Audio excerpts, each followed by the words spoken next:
Kiss my aesthetic, branding, marketing, entrepreneurship. Greetings and welcome back to the Kiss My Aesthetic podcast. We've got a repeat guest today, Adelaide. Welcome back to the pod. Woo!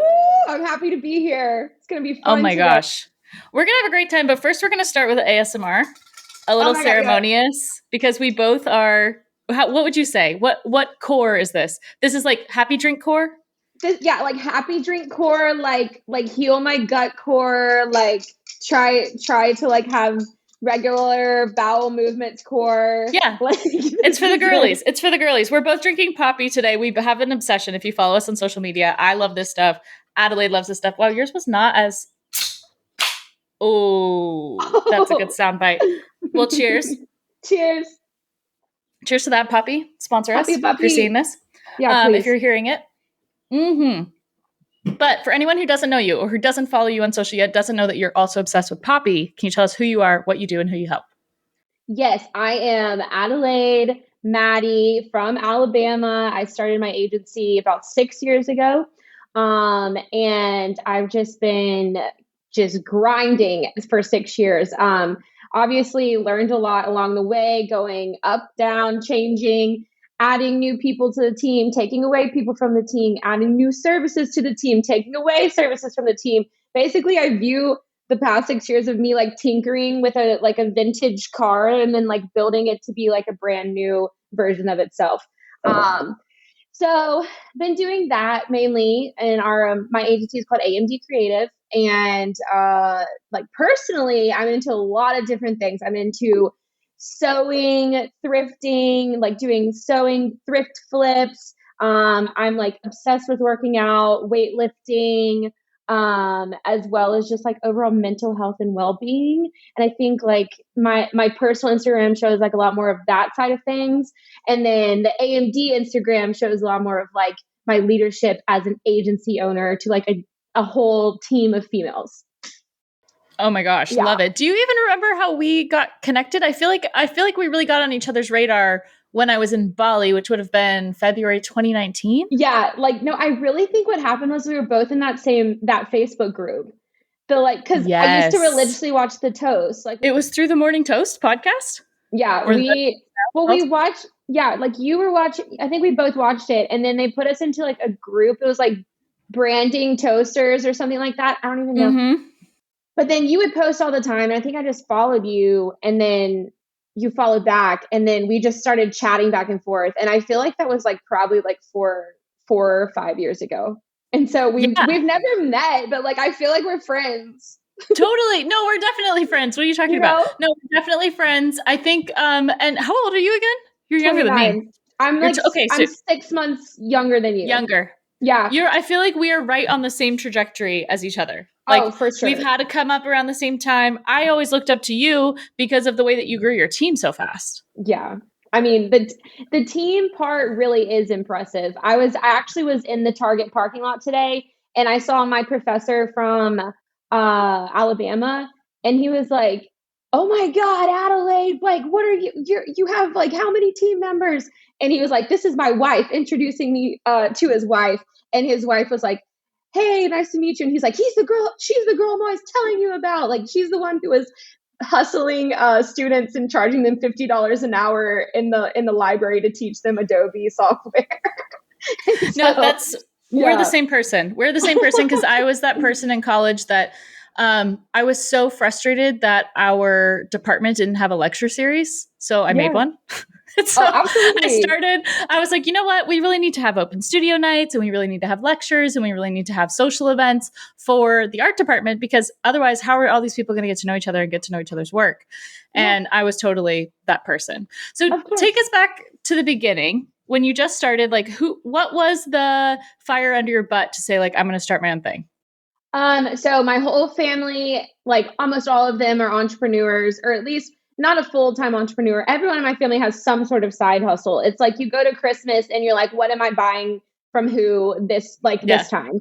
It's like everyone's always selling something. So the culture that I grew up in really, really shaped like that entire confidence around me of just like, thinking about starting my own business. And like, I really did not think I was going to start my own business until a month before I did.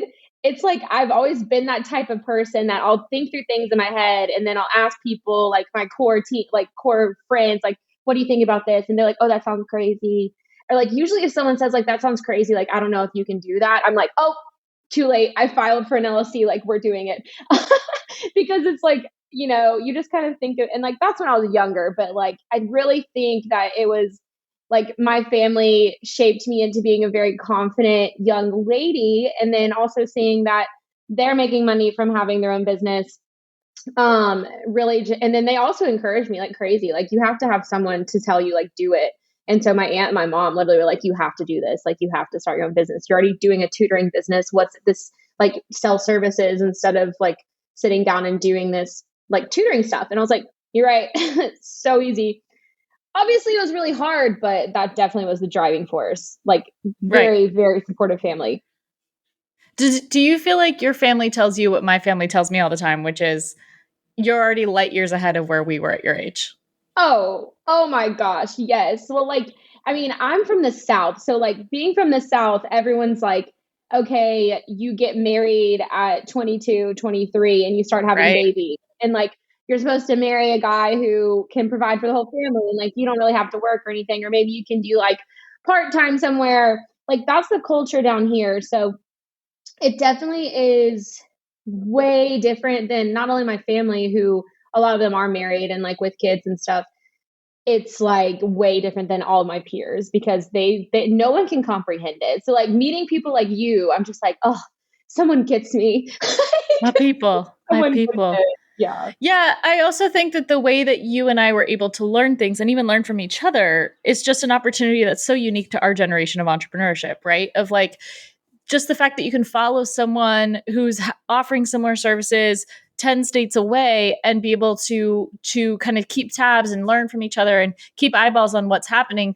Like the access to creators and to other entrepreneurs is so different than it was in our parents' generation. Oh yeah. And I mean, it's like the comparison culture will kill a business. Mm-hmm. If you Mm-hmm. continuously stare at someone else's and think, oh, well, they did that. I can't believe they did that. Like I was going to do that. And then, there's room for collaboration or at least like feeling inspired, like you put it a good way, feeling Mm-hmm. inspired from the other person. Be like, oh, well, I'm not like in competition with this person, but I am feeling inspired. I think it comes from like a really like healthy mindset that you have to have as an entrepreneur, because if you're an insecure business owner and constantly looking at your competition, like you're not set up for success. I work with I work with over 60 monthly clients like through our network, but one client right now, their constant struggle is like, this person said they didn't like it, that person said they didn't like it, and I'm just like, stop, like you gotta stop. And I literally like I told them the other day, I'm gonna pull this text message up that I sent to them. It was like it says, you're building a pyramid, not a skyscraper. And I said, haha, just came up with that. Because you have to have a strong base of a business and build upwards. But skyscraper, they come up fast, they come up quick, there's not a lot of structure, you can interfere with that. But like a pyramid, it's like got a strong base of loyal followers. And then you're much better suited for success long term as a business. But yeah. Do you find that this is the case with the social media projects you work on? Or do you think that this is also the case with branding, where people are just unsure of themselves and they're pulling in everyone's opinions and they're trying to really get an understanding? Because I noticed this with some of our clients as well. Is like, we'll do the branding and they love it. And then they go to post it or they go to share it. And then all of a sudden they're like, well, maybe it should be different. And my whole driving force with them is like, we created this branding for you based on strategy. And the strategy and the foundation, like you're talking about, is what allows us to be able to grow. But if you don't know who you are, why would anyone follow along? Yeah, exactly. That I feel like I am a brand designer with like a side of life coach. Yeah. I'm sure you feel like this way sometimes, but like that's totally fine. Like that's a part of the business that I actually really enjoy, because you get to know your clients so well with doing brand projects for them. And like, I'm sure you feel this way. It's like Totally. when they succeed, it feels like a piece of you has succeeded because you put so much into it. Totally. It's just like you want what's best for them. And I think it requires a little bit of life coaching just to be like, no, because I had one lady recently, I did her logo, and then she came back and said, well, I met with this interior designer. She said the logo needs to be different. I said, no, it doesn't. I said, you're not Yeah. changing that. We're not changing that. Just because the logo doesn't fit her level of interior designer, it's like she needs to, figure it out. And so it's getting to the why. It's getting to the why. Like if you ask 1,000 people, you get 1,000 opinions. And I think with creative work in general, there's a tendency to want to ask everyone's opinion. And what I have to keep coming back to with my clients is like, there's no 100% right answer. There's never going to be 100% right answer, because if you lean a little more this way, you lean a little more that way, like you're never going to please 100% of the people 100% of the time. So it's so much more. And I think that's what you're talking about with this life coaching aspect. It's about really getting at the core of like who you are, what you do, who you're trying to help, which is how we kick off every podcast episode. That really is going to set the stage for what it should look like. Because then our job as designers and creatives are to take that material and then create the visuals, right? Like implement the visuals that communicate those attributes. And if your attributes are, my ideal client is everyone, how the heck are you supposed to talk to everyone all at once? Yeah, that is the best point you could have made. And I really, really, really, really love getting to know the clients, because I feel like as much as like it is their target market, the brand does have to feel like an iteration of them in a way. It has to feel something, a piece of them. And so I love doing like the little like, nods to who they are as a person, because then that makes them feel more confident, be like, oh, I can get behind this. Like, this is like, I want. And I think, it really is the life coach part. Walk us through your actual like services. Like these are your proposal. When somebody contacts you, like what services are you offering? And I do this with my team. We share happies and crappies. Share with me the happiest part of that process and sometimes the crappiest part of that process. Absolutely. I think this will be fun.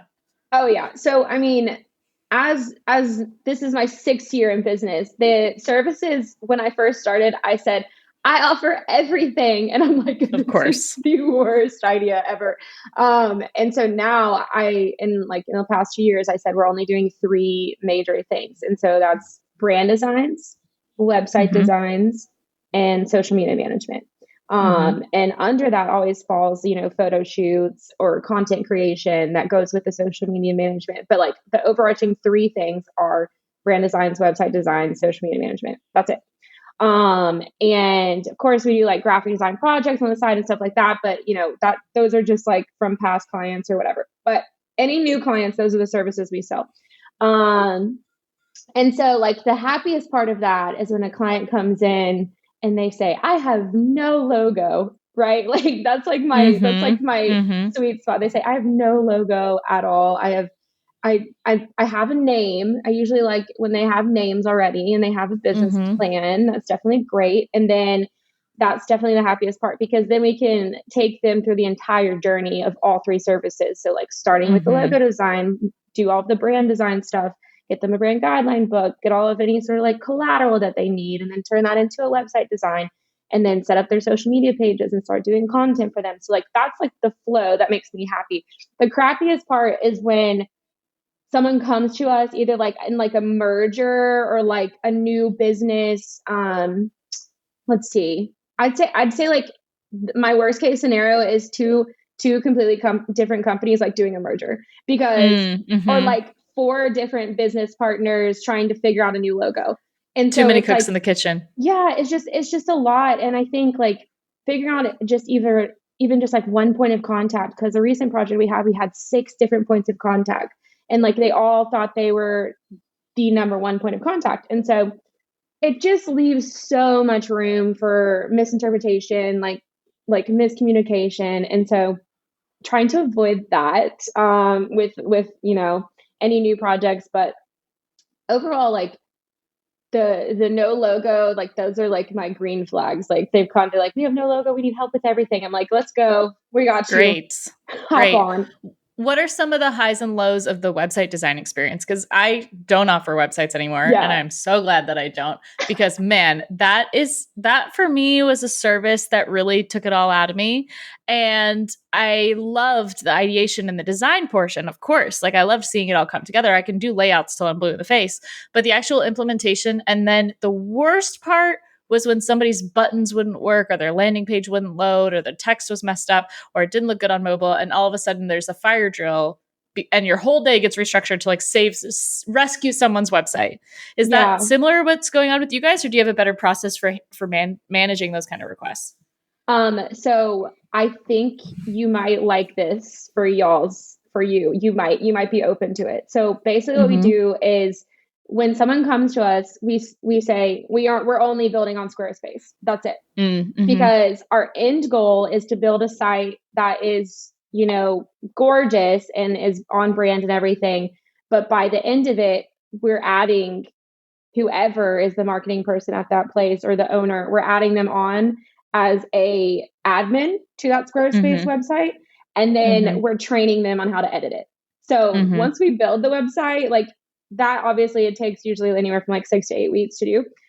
But once we're building the website, like we are sending it off to them to edit from there. If they need anything, they can come back, like if they can't figure something out, but we train them so that they know how to edit it. Because I feel like the biggest part of websites that suck is having to manage either like their domains or their hosting, or like continuously having to go back in and edit stuff for them, like monthly, and having to bill like 0.5 of an hour, stuff like that. Right. But the whole Squarespace design, like what we do is have like an information dump when they first come to us. So they give us all of the content, all of the, like say their service list, their about, their bios. Then we give it to our copywriter. She completely rewrites it. The designers then design the site. We have a Zoom presentation of that. They send us all their edits. And then from there, we finish it up and then train them on how to edit it. So it makes it a lot less painful. And if it's not you designing it, then it makes it a lot better, because I'm not designing websites. No, exactly. That's the tricky thing. And I think this brings up a good point. You're not personally designing the websites. I think this is a good distinction, because I think as your agency grows and as yours has grown and mine has grown, you kind of evolve past being the person that's doing all the work to the person that then oversees all the work. So walk us through what that shift looked like for you, and where you think, how do you self-describe your role within your own agency? I would say I am, I will say this. I had trouble pulling myself out of doing the work, because that is my like favorite thing. I love to go down to like a creative spiral and just like sit in the same spot for 7 hours and crank something out. But that's just not a way to grow the agency at all, because I would be sitting at that desk forever by myself if I continue to do that. I think it comes down to like training your staff really, really well and making them feel super confident about, and like offloading everything that's in my brain needs to be in everyone else's brain. Like the little things, like this is what happens when a client is talking to you this way. This is how you're going to respond to that. This is how we're going to do this. Anyway, I would describe my role in the agency as the cruise ship director, like cruise ship captain. It's like we're all on a boat. I'm steering the boat. I'm telling who can come on, who's going off. I'm telling us where we're going. I tell you the schedule, what's going on. Like, and I also like frequently refer to myself as a camp counselor, because I was a camp counselor. And so it's like, you kind of have to get people excited. It's like, here we're going to this next part. So I'm not, I do a lot of the business development.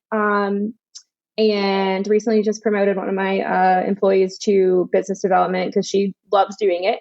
Nice. And so she's helping me with that kind of stuff. So I handle like all of the invoicing, the admin stuff. And then I usually take on anywhere from like 1 to 2 projects a year, like a year. Okay. Yeah. Okay. Wow. Yeah. Okay. So this is very different, because I'm very much that person that's like, I have my team members. They're super skilled. They're super talented at what they do, but there's things I'm still not willing to give up yet, which is the initial logo design and then the client conversations. I really like driving the bus on the client conversations and driving the direction. So my role has kind of evolved to creative director, project manager, but no, my freaking calendar is getting absolutely cannibalized by calls. And I Yeah. literally just had to tell my team today, like, Cody, can you block off my Monday, Wednesday, Friday? Because I cannot take Monday, Wednesday, Friday calls anymore because it uses a totally different part of your brain. And maybe you feel this, like there is a creative aspect of business ownership, but that when you're going from talking to people all day and then you have to try to switch into a design brain, I have to give myself a buffer. I got to listen to a podcast. I got to go for a walk. I got to go to the gym. Like I've got to find that break because that transition is really like clunky for me. Do you have that feeling also? Well, it's like left brain to right brain. You can't Totally. and like Totally. both of us definitely have aspects of like, or strengths in the left brain or the right brain, but I'm so much more comfortable in that right brain flow. Like I just feel like I get energized from being in the right brain, like sitting down, drawing, like I get more energy that way. If I go to my left side, I'm like, all right, I need a fun drink, coffee again. Um, like I need something to get me there, and I need multiple levels of stimulation, whether that be like, looking outside, seeing outside, or like going on a walk or hearing music to like get me. Yeah. So yes. Yeah. It's tricky. It's also tricky because I'm very much like work in sprints person. And I think that that's what I figured out about myself. Like the longer I've run this business is I love a finish line, and it's not even totally client related, but it's like personal goals wise. Yeah. So like I'm about to leave for my birthday trip by the time we're recording this. And to me, I'm like, I'm going to get as much work done as humanly possible so that by the time I leave, I'm like, whoa, like here we go, Yeah. right? Like that I feel free about it in a weird way, which has been an interesting flow because it kind of goes against what we're taught in school or how we're brought up about having a career of like, oh, you clock in, clock out. And I have to give myself grace sometimes, and also my sister who's an entrepreneur, and tell her like, yeah, we're clocking 40-hour work weeks, but we have to remember like we are also have to maintain your mental health, your house, your friendships, your relationships, your dog that you have, and just like giving yourself a mental break. Like we're clocking in way more than 40 hours a week if you consider that. And that the 40-hour work week structure is configured knowing that you have help. Yeah. That you get help, right? Like that you have help with the laundry and the dishes and the cooking and the sharing the responsibilities, and that there's to not be so hard on ourselves to try to be so maximum productive all the time. There's fun in that, but then there's also sometimes like a resistance to wanting a more slow go at it. And I know you had like a big European summer last summer, is what's making me think of all of this. Yeah. How do you feel like you measure out or give yourself breaks? Like, are you month on, month off? Are you, do you like really cherish your weekends? Like, where are you finding those pockets to kind of recharge your batteries? Yeah. I think, the whole the trend on TikTok of girl bossing too close to the sun really hit home, really hit a spot for me. I'm sure you felt that way as well. I think that culture, like I'm definitely going to answer your question, but this is a side note. That culture of like girl bossing and like all this stuff, it's just not sustainable. But like I also have to give myself grace too, because I work probably 20 times faster than like the average brain. It's just like the ADHD, like the unmedicated ADHD brain. It's like you can do 7 things at one time and get them all done in the amount of time it would have taken me to do them one at a time. So it's like finding the balance. And so, yeah, no, my weekends are so chill. Like I lead a team and like, that's my priority, as well as running the agency. But the weekends, I'm usually just completely like unplugged and like either going out on hikes or like taking trips. I like to I'm kind of really good at it too, because I can completely check out. And I owe that to the traveling. Like I really do. I think, one of my friends, they were like doing full-time nomad living. And I think like from that, it showed me like, oh my gosh, what if I did this all the time? I was like, I don't think I want to do it all the time. I do like having a home base, like I really do. So obviously Alabama is my home base, but these like 2-week stints, they save me and like feed my soul and creativity. Like I'll go 2 weeks in Mexico or 2 weeks in Portugal and live like in the nomad village and meet all these crazy people, hear their stories. And it's so energizing. So then I come back and I'm like, I feel so happy. I feel so energized. I feel like I like appreciate my home more. And I also feel like I have more creativity to share. Like I love it. I think it's important to get away. And entrepreneurship can be very isolating. For as much as you have a team and you've got family that can support you, there's really not always like a support system that you can tell all of like the No. complicated, sticky employee drama or client drama or things that just are not like social media appropriate, right?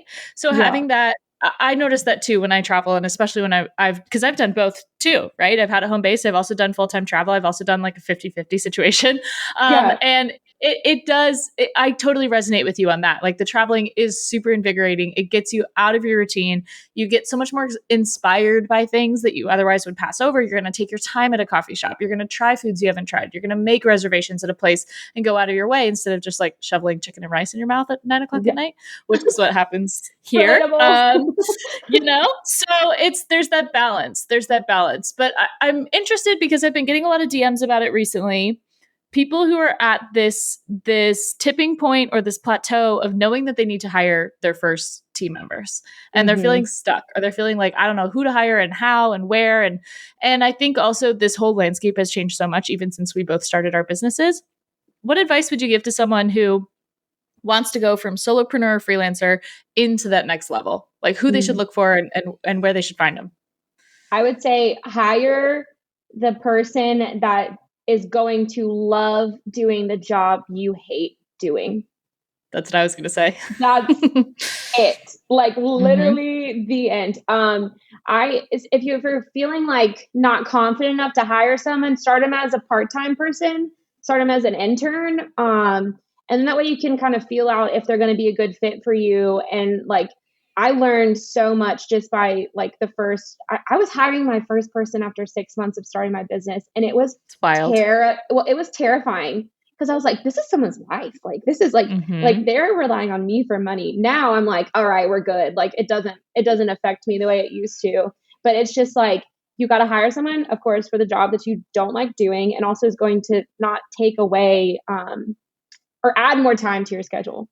Like, you don't need to add any more responsibility. So I've had that issue too. You hire someone and then you have to manage them. So then you're wasting double the amount of time because it's just totally.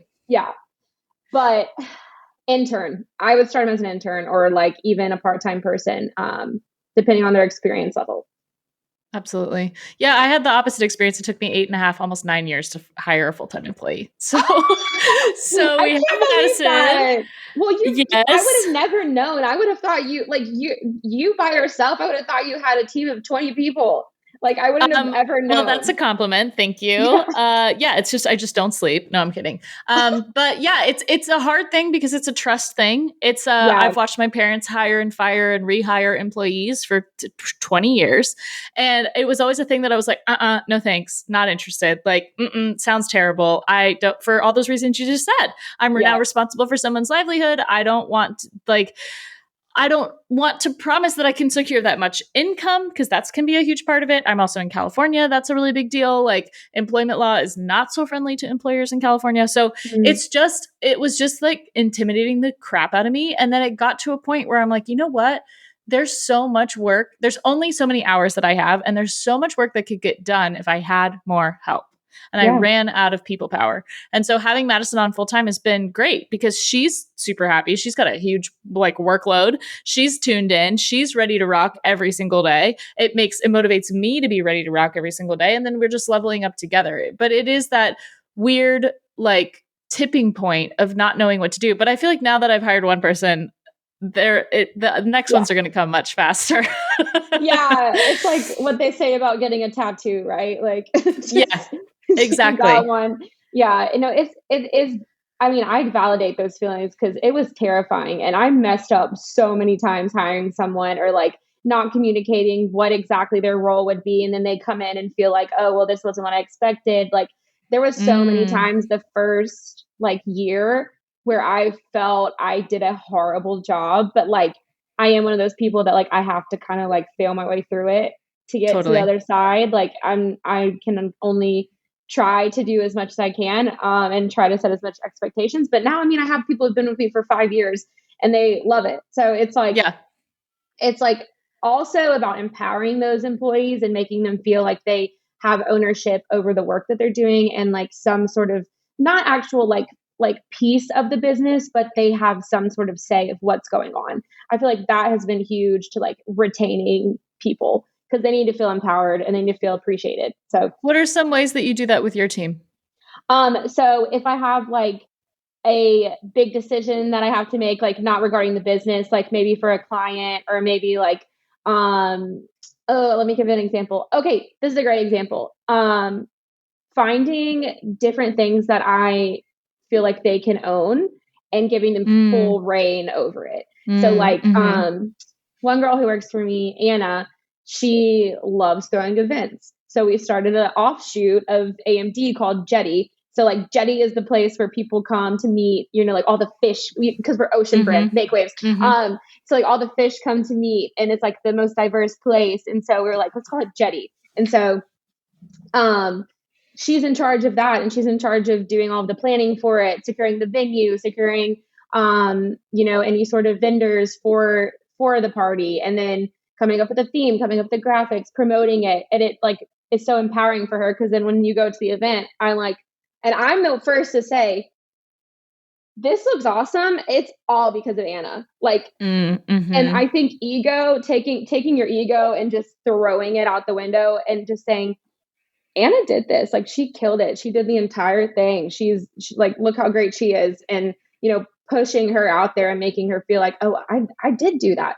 It only gives them Mm-hmm. more confidence. And then the more confidence they have, the less you have to, I mean, obviously you still want to manage and make sure they feel whatever, but the less you have to, you know, steer, they're also rowing. Yeah. They're rowing with you. Yeah. Yeah. I use this analogy a lot with my team. I kind of talk about it like if I'm driving the crazy train, like all these cars that are following me, like we got to stay on the tracks here. Because Yeah. if you're back on car 9 and your wheels are falling off, like you need to tell me because that's going to impact the rest of Yeah. the train. If I can't come back there and fix it with you, like first I need you to try to fix it yourself. And if you can't fix it yourself, like flag me down. Let's stop. Let's fix the wheels on your train car so that this doesn't take the whole train off the tracks, right? Because Yeah. we all have to kind of be working together, but I can't go very far or very fast if the cars are always breaking down.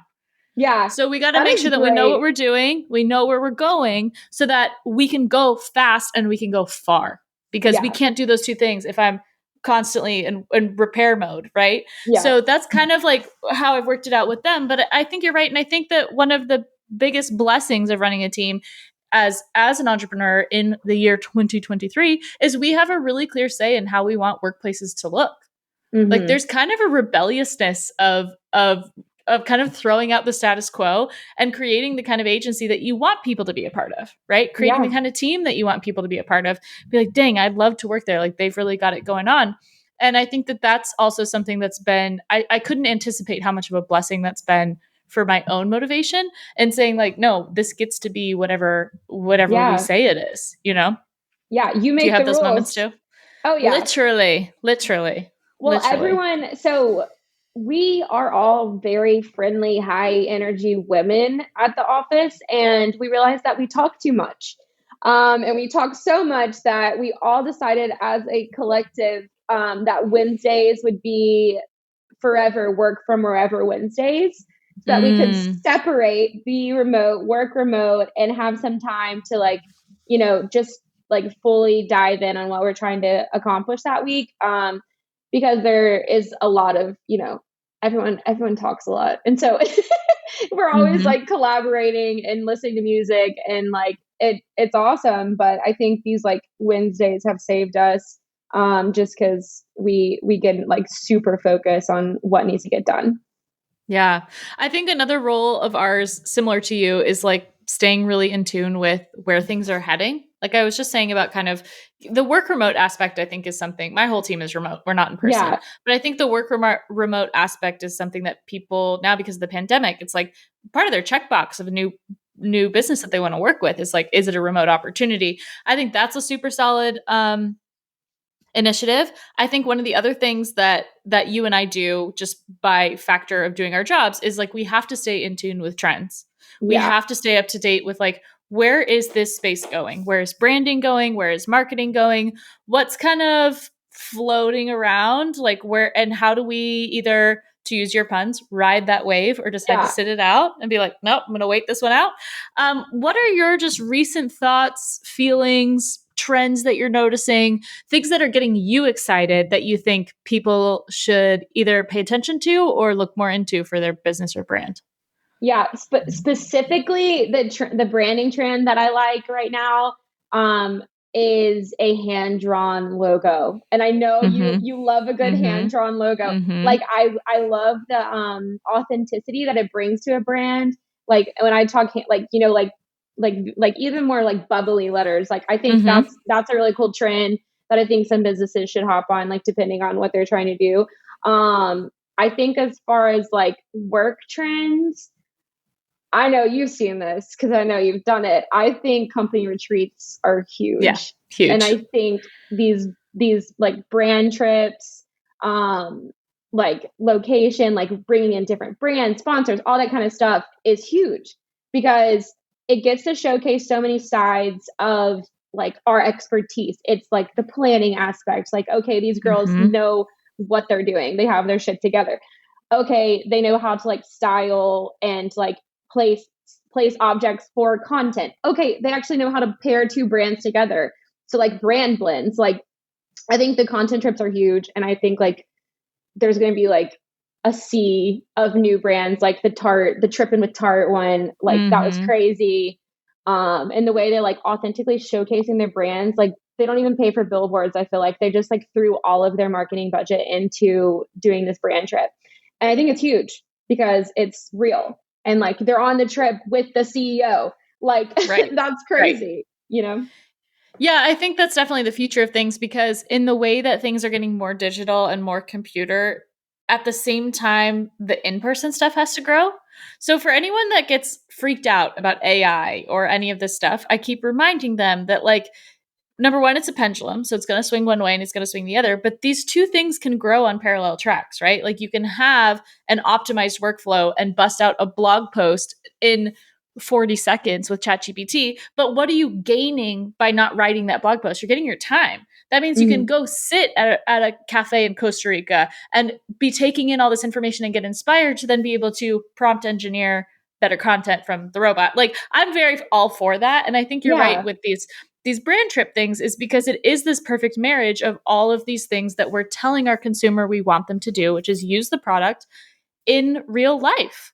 And how do you capture that aspect and how do you portray that through social? I think the brands that are amiss or that aren't catching on in a social media way are the ones that still think they have to do fully produced photo shoots every quarter.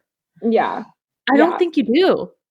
I think you Mm-mm. need great ecom photos, but your ecom photos are ecom photos. Your ecom photos are not social.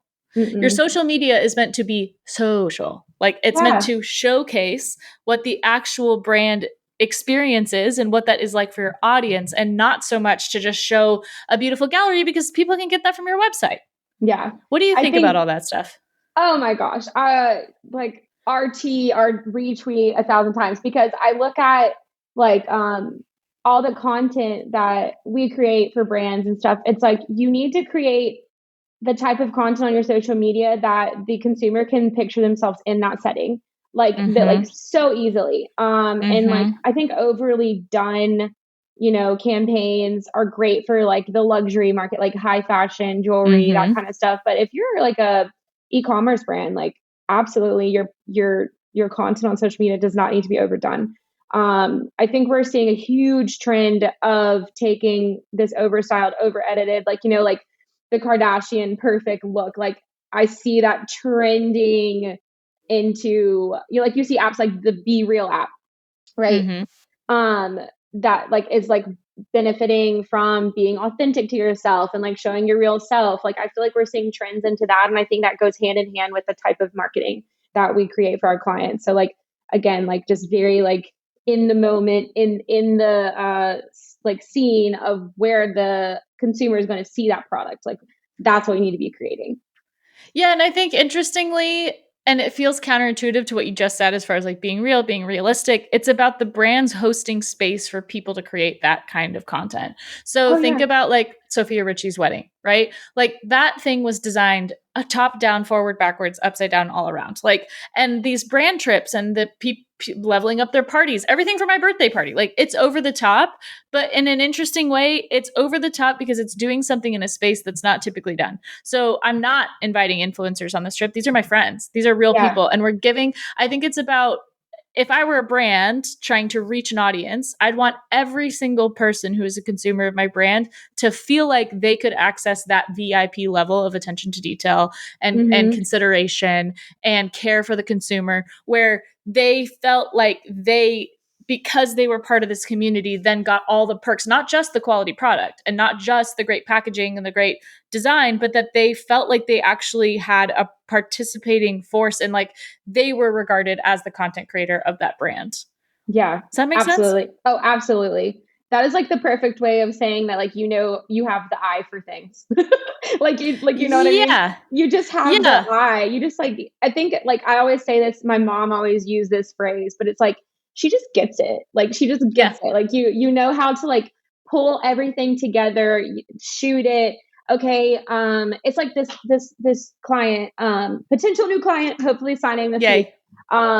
She was telling me about how her previous agency, they had a model come without a manicure. And she said that they didn't understand that it was a problem. It's like, okay, well, during close-up shots of jewelry, rings on your hand, you have to have a manicure. That's just like the little details that can make or break. And I feel like the girls who get it, literally. Yeah, it's so interesting, the layers of content, like you're saying, because I think that there's also there's an assumption that you have to have like the top gear, the top produced, whatever. Like I'm doing this myself. I'm getting ready to pack for my trip to Italy. And I brought out my huge bin of all the old cameras, video cameras, gimbals, drones, projectors, all this stuff. And I'm like, you know what is going to perform the best? iPhone clips. I already know. I already know. Like, am I going to charge my GoPro anyway? Probably. Am I going to bring it? Maybe. But like the process of getting it, because you know what it's doing? It's creating more distance between the creator and the consumer. And the whole point of social media is to shorten that distance as much as humanly possible. This is why live streams are so successful. This is why iPhone content, stories, because you want to, in the best way you can possible, shorten the distance. And we used to talk about this all the time when I was studying at USD, when I was studying fine arts, was new media was very much focused on bringing the distance between the final product and the artist closer together. And that's a lot of the focus of contemporary art, because when you go to a museum, the reason people don't like it to see like the masters is because it's old. They don't know what it's about. They don't know how it was made. They don't know why it was made. They don't know for who it was made. And a lot of times it wasn't made to be in a museum setting in the first place. It was created to be in someone's private residence, right? So you're missing all those context clues. So as creators today and brands today, I feel like the biggest thing we can do is bring the people as close to the product as possible. So sharing behind the scenes, sharing time lapses, doing things that show someone what it's looked like. And I think that's why my TikTok live has been as successful as it has. It's like, it feels like you're just watching it over the top of my shoulder. Like that's just me with my glass of wine and my dog's tail wagging in the background. And like, that's what it would be like if you were sitting here side by side watching me design this logo. So I think that considering that and shortening that distance between the content and the consumer would kind of be probably my biggest recommendation. Oh, for sure. And you've inspired me. Like I've been telling my girls, I'm like, we got to get, like, you know, that TikTok thing. It's like, you got to get on your Zoom. You got to get on your Zoom. It's like the new trending audio. I'm like, we have to get on our Zoom. We got to show more of our faces, all this stuff. Like we get so wrapped up in the work and like getting in our routine. I'm like, let's try going live. Let's do some videos of us explaining things. Like, let's do it. So I love watching your lives. I'm always like in the bathtub scrolling, and then I see your live and I'm like, oh, I'm gonna happen. Here we go. Yeah. Yeah, it's one of the things that what you think is boring is interesting to someone else. And it's definitely interesting to the person who wants to pay you money to do it for them. So thinking about it that way too, like even if it's the most mundane caption writing, whatever, like I'll pop up on live. First of all, because I get paid to go live. So that's already level number one is like, I mean, $2, whatever, here and there. But it does add up over time. That's the first thing. Second thing is it's an audience growth tactic. So I can go on live for TikTok for 2 hours and get 1,000 pairs of eyeballs on my work. There's no other social platform that allows me to do that in the amount of time for an unproduced piece of content. For a piece of content that's purely a live stream, like I haven't edited it, I didn't have to write a caption, I didn't have to set it to music. Like the reel I posted yesterday took an ungodly amount of time, like a stupid amount of time. And I'm like, I can't believe I just spent this much time on a clip that's 38 seconds long. Like this is silly. So if you're finding yourself as that content creator or that person that's getting bogged down in creating, just do what you do. Because once you do the live stream, you can export that baby and make a million pieces of content out of it. You can strip the audio, you can set it to time lapse, you can cut it into different things. You can now, TikTok will now automatically give you your clips based on the top viewership. Ooh. And it literally will come up in a way that you can just go, whoop, post. Heck so that's my biggest recommendation too, is like brands, like bring the people in, even if you think it's boring, someone will find it interesting just by the fact that you're sharing it. You know? Amen to that. Amen to that. This is my recent soapbox. Can you tell? This is the thing I've been telling all the clients this week.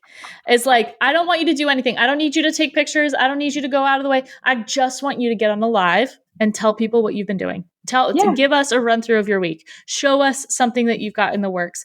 Take us behind the scenes. Like, because that piece of content alone will be so insightful, because imagine it's 6 months from now, and then the thing that you were showing us the behind the scenes of is finally built. And now we've got that content and this content, and we can mash it together, you know? So much content.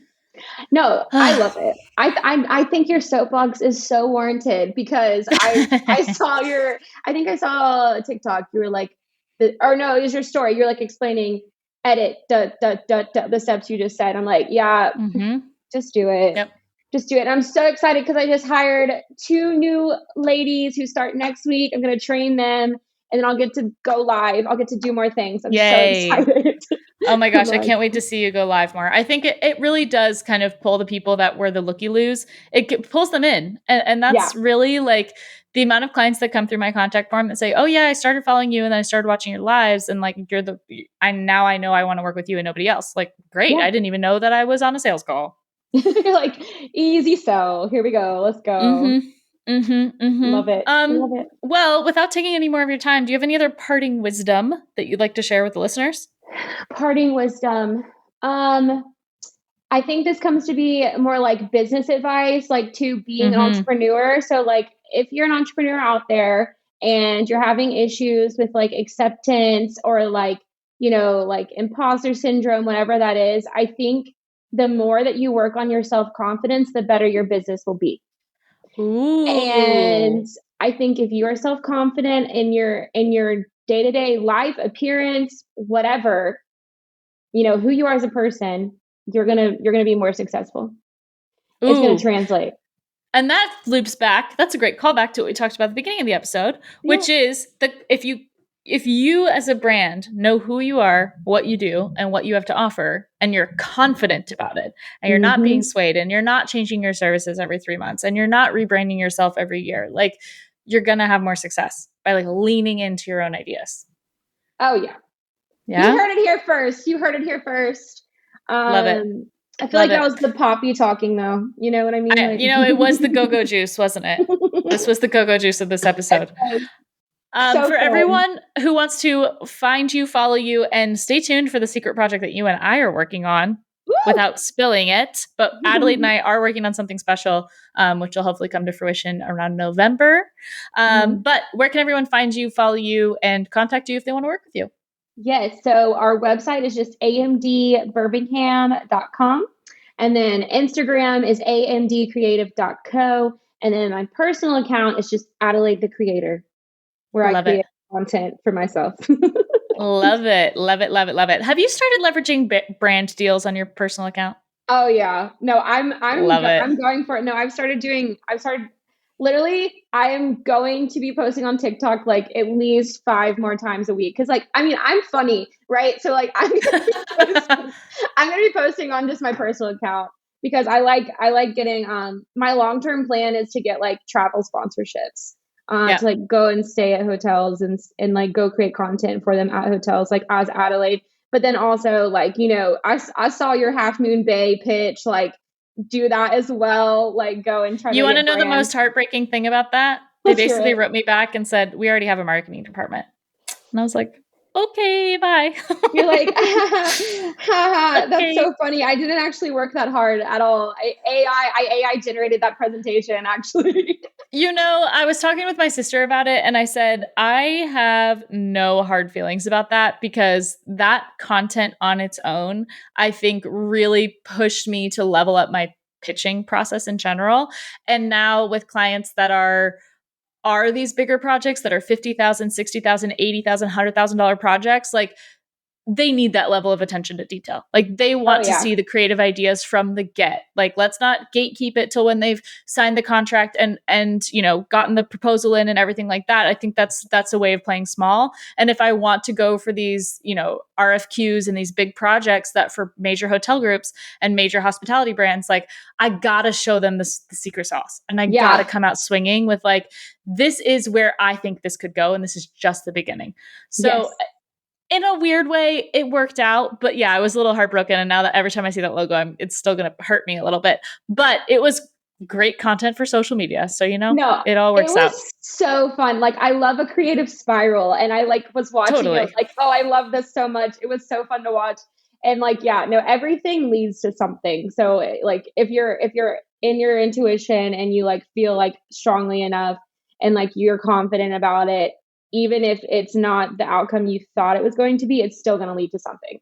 So, and you're going to learn something from it. Yeah. And I think that's to not get too comfortable in the idea of thinking that all your projects are just going to come to you is also a great lesson of like making sure that you're still flexing your creative muscles and doing things that get you charged up, because that really is the thing that's going to dip us more into hospitality. It's like, if I want to get into the hospitality niche, I got to show hospitality projects, and whether they're real or not, I got to show that I'm willing and able to take on that scope of work. So, it wasn't for naught, but no, it was awesome. I think, who knows, they're going to come back and they're going to be like, oh wait, who knows? Maybe, but I think it's such an interesting industry. Maybe that's like topic for another episode, but the hospitality space is fascinating because it's not even that you need to get in with the hotel. It's that you need to get in with the development group that manages the hotel. Yeah. And so now a lot of my focus is like, how do I get myself in those rooms? How do I get myself in those conversations? And the reality is a lot of those people are much older. They're way more old school and they move slow, and they're not with the millennial experience of traveling or the Gen Z experience of traveling. We're like, this is exactly our point, shorten the distance between the actual experience and the consumer. I want to be able to go to a hotel's Instagram and know what every single type of room looks like from a room tour on a reel. Yep. I don't want to just see your glossy photos on your website. I don't want to just see portfolio level photos. I want to see a video tour saying, hi, I'm so-and-so, and I stayed at the Junior Suite, and I've been all over this island, and this is my favorite hotel to come back to, and here's why. Yep. That would seal the deal. Yep. That's really it. No, I love it.